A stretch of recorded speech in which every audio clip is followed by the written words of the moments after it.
I guess that was a part of the tension of the whole thing, if you will, because you just never knew what was going on and what to expect from day to day.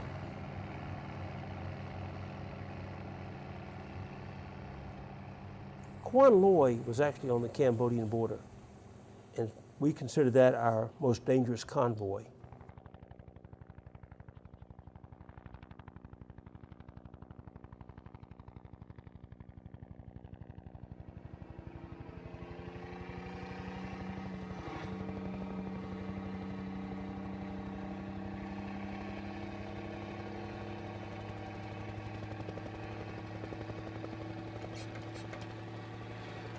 I never will forget that day. It was real quiet.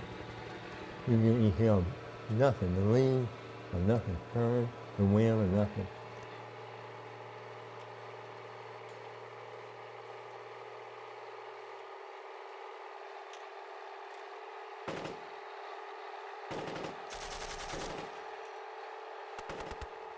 I really actually got out and left the truck because I felt like I was standing another chance on ground till I went in that truck because I didn't know what was ahead.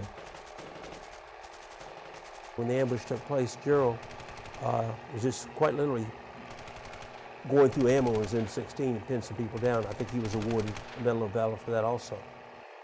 I was pulling what they call a monster rig. It was a truck loaded and then the trailer behind it, a 36-foot S&P trailer just loaded with ammunition.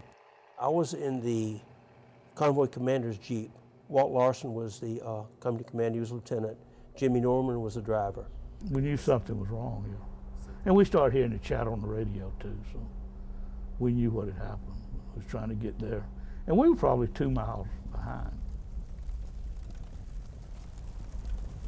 I saw trucks were burning all around. They kept a tanker was carrying the fuel for the helicopter, and the rocket went into the tank itself, and then that guy left the road, and then that just had the whole road held up. So they were burning, and my truck was set right there, and it caught fire. I actually got right up to the edge, to the edge of the firing order, where they were firing at, and had to dismount and take up a defensive position, We stopped about 100 yards short of a truck which was dead in the road. There was another truck in front of it that was on fire.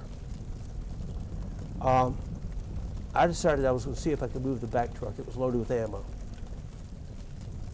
The truck was idling, and I decided I had to back it up, and I proceeded to stall the truck. Now, I don't know whether it was the adrenaline pumping too much or what. I tried to crank the truck, and it wouldn't crank. Well, when we got up there, the last few trucks were not hit. They were just bogged down and couldn't get through. As we started moving up forward, more and more were hit somewhat, and then you got up toward the middle, and that's when they were all burning and were really just all over the road and burning and shot up bad. When the ambush took place, the truck in front, which had magnesium flares on it, had been hit by a rocket-propelled grenade, an RPG. When it blew up, it blew out the windshield, which cut the driver, and there was a machine gun on that truck. I think it blinded one of them. They abandoned the truck along with the machine gun, which was still there. I decided that if I couldn't save the truck, I was going to get the machine gun. I took the machine gun off the mount. I ran back.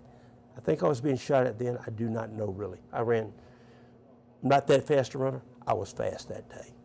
Later, when infantry and helicopters had come and taken control, we drove through the kill zone. On the far side, one of the 319th trucks was on fire. That was a truck that Gerald Thompson was driving. My thoughts were that if Gerald was in the truck, I was going to get him out of the truck. We didn't know if he was dead. We didn't know if he was wounded. We didn't know what. When I got in the truck, I realized there was nobody there. I hopped out, got back in the Jeep, and we kept going. I was thinking about, well, how will I get out of this? And at that time, it must have been, I was out there returning fire because I didn't know actually where it was all coming from. And in that time, a personnel carrier showed up, I guess that's what they call it. And I got in it with them.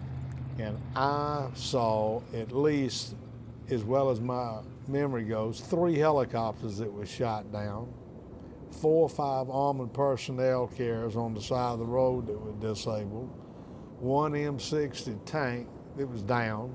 I mean, they came equipped to fight the NVA, and this wasn't VC, this is the NVA, regular, North Vietnamese regular. We kept on moving. That's one thing you always do. You never stop. You just, whatever happens, you keep going. So we got on up into Quan Loi, and later found out after we got in there that the convoy had been hit. We passed right through the kill zone, I'm sure, and we didn't know it. So we very fortunate that day.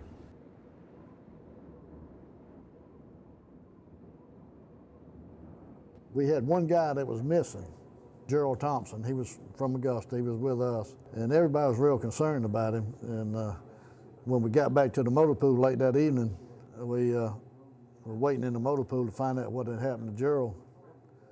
And the chaplain happened to come down to the motor pool to wait with us. And so that kind of got us concerned a bit, because we still hadn't heard what had happened to Gerald. The last we heard that he was missing, and they blew his truck up, and he was missing. Probably about 30, 45 minutes later, Gerald comes riding in on a Jeep, and the chaplain was there, and everybody got, they were tickled to death to see Gerald. We were just running around, hey, Gerald, you okay, you okay? Well, he was skinned up from his wrist to his elbows. His knees, his trousers were eat up where he'd been low crawling, in the wood line.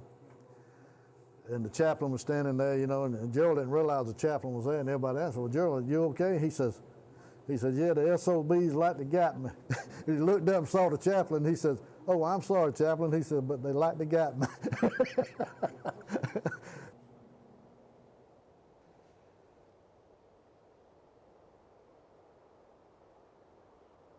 And they had set up that ambush. It had been set up for over 2 weeks, we found out.